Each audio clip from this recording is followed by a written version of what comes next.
শুভ সন্ধ্যা। আজকে একটা খুব খুব সুখবর দেব আপনাদেরকে।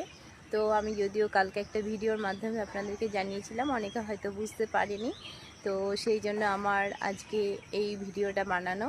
তো সেটা হচ্ছে আমাদের যে নলাটেশ্বরী মা আছে, সেই মায়ের বাৎসরিক অনুষ্ঠান আমাদের হচ্ছে 4th জুলাই। তো আপনারা সবাই অবশ্যই আসবেন। অনেকে হয়তো মানে টাইমটা জানতে পারেন না, বুঝতে পারেন না বলে হয়তো আসতে পারেন না, হ্যাঁ, বা পরে হয়তো আফসোস করেন, যদি জানতে পারতাম, যেতে পারতাম। তো সেই জন্য আমি আপনাদেরকে এই মেসেজটা করা। তো আপনারা অবশ্যই আসবেন। আমার মেসেজটা যদি আপনারা দেখতে পান তাহলে অবশ্যই অবশ্যই আসবেন। খুব ভালো লাগে, খুব আনন্দ হয়, আর সেখানে আমাদের ভোগও খাওয়ানো হয়। তো আমাদের খুব আনন্দ হয় এই দিন। আমি তো মানে অনেক দিন ধরেই খুব মানে আনন্দে আছি যে কবে দিনটা আসবে। তো আপনারা অবশ্যই আসবেন 4th জুলাই।